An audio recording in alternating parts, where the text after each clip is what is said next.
नमस्कार दोस्तों मैं आज आपसे कुछ धार्मिक बिंदुओं पर बात करने जा रहा हूं।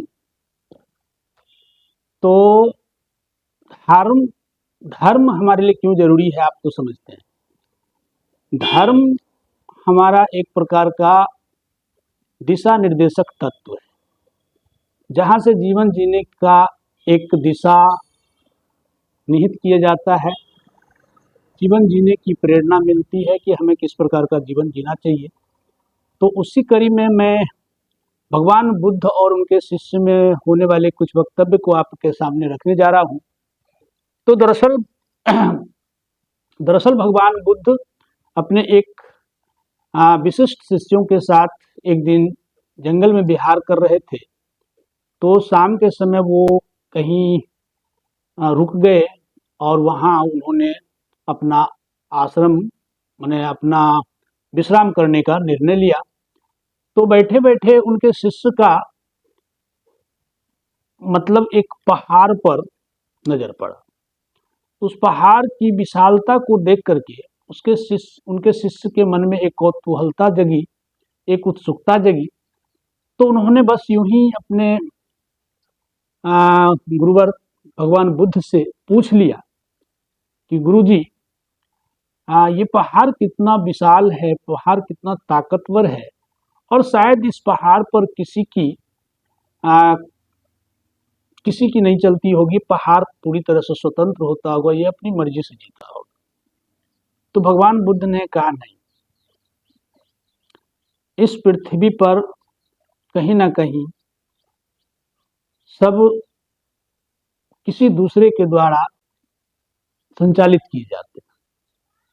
तो शिष्य ने कहा कि इतना बड़ा पहाड़ भी किसी से संचालित होता है? कहा, हाँ बिल्कुल। और तुम्हारे कहने का जो मतलब है कि ये सर्वशक्तिमान है, तो पहाड़ सर्वशक्तिमान नहीं है, क्योंकि पहाड़ पत्थरों से मिलकर बना होता है और उस पत्थर को लोहा छोटे छोटे टुकड़ों में तोड़ सकता है। इसलिए पहाड़ सर्वशक्तिमान नहीं है, पहाड़ सर्वशक्तिशाली नहीं है। तो इस बात को सुनकर के शिष्य के मन में लगा कि पहाड़ अर्थात पत्थर जब शक्तिशाली नहीं है तो इसका मतलब लोहा शक्तिशाली होगा। तो उसने फिर प्रश्न किया कि भगवान, जब पहाड़ शक्तिशाली नहीं है, पत्थर शक्तिशाली नहीं है, तो इसका मतलब है कि लोहा काफी शक्तिशाली होगा, सर्वशक्तिमान होगा। बोला नहीं। तो भगवान बोले कि नहीं, लोहा भी सर्वशक्तिमान नहीं है, क्योंकि लोहा को अग्नि पिघला सकती है। लोहा अग्नि के संपर्क में आते ही पिघल कर मुलायम हो जाता है, तरल के जैसा हो जाता है। तो शिष्य के मन में पुनः एक प्रश्न उठा।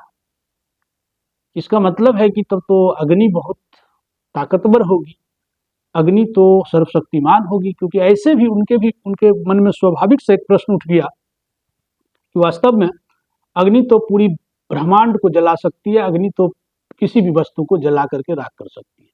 इसका मतलब है कि अग्नि काफी शक्तिशाली होगा, सर्वशक्तिमान होगा।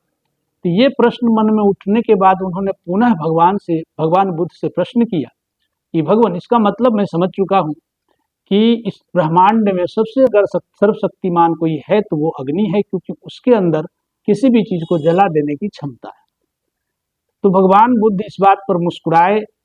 अपने शिष्य के दूरदर्शी सोच के ऊपर उन्हें बड़ा को तो मैंने खुशी हुई कि ये हमारा शिष्य बहुत दूर तक सोच सकता है कि अग्नि पूरे ब्रह्मांड को जला सकती है। तो वो हंसते हुए बोले कि नहीं, अग्नि सर्वशक्तिमान नहीं है, क्योंकि अग्नि पूरे ब्रह्मांड को जला तो सकती है, किसी भी वस्तु को जलाकर राख कर तो सकती है, लेकिन उस अग्नि को भी शीतल जल शांत कर देता है। उस अग्नि की उष्णता को भी ये शीतल जल जो होता है ना, शांत कर देता है और बुझा देता है। तो शिष्य को बड़ा विचित्र लगा कि जिस जल को वो कहीं से अहमियता नहीं दे रहे थे, तो उनको लगा कि ब्रह्मांड में तो सबसे शक्तिशाली जल ही। तो उसने पुनः भगवान से प्रश्न किया कि भगवान, इसका क्या मतलब है? इसका मतलब है कि जल बहुत ताकतवर है, जल सर्वशक्तिमान है। तो भगवान बुद्ध ने फिर कहा कि हालांकि जल सर्वशक्तिमान नहीं है, लेकिन शीतलता काफी ताकतवर होती है, काफी पावरफुल होती है, और शीतलता में किसी भी चीज को शीतल कर देने की क्षमता होती है। इसीलिए हमें शीतलता की महत्ता को समझना चाहिए। तो मित्रों, इस वक्तव्य के द्वारा मैं आपको बताना चाहता हूं कि हमें शांत और सरल भाव का होना चाहिए, क्योंकि सरलता और शीतलता में बहुत ताकत होती है। और यदि अगर आपके आसपास कोई व्यक्ति शांत, धीर, गंभीर और शीतल स्वभाव का हो, सरल स्वभाव का हो, तो आप उन्हें कमजोर ना समझें, क्योंकि कभी कभी हम लोग ऐसे लोगों को बेकार और कमजोर समझ लेते हैं, लेकिन ऐसी बात नहीं है। क्योंकि सरलता और शांत स्वभाव कमजोरी का प्रतीक नहीं है, बल्कि बहुत ताकत का प्रतीक है। वो अंदर से काफी ताकतवर होते हैं। ऐसे लोग जो काफी सरल और शांत स्वभाव के होते हैं, वो अंदर से काफी धैर्यवान और काफी आत्मबल से काफी मजबूत व्यक्ति होते हैं। तो आशा है इस वक्तव्य से कुछ सीख मिली होगी। अगर वीडियो अच्छा लगा हो तो वीडियो को एक लाइक, शेयर और सब्सक्राइब जरूर करें। धन्यवाद।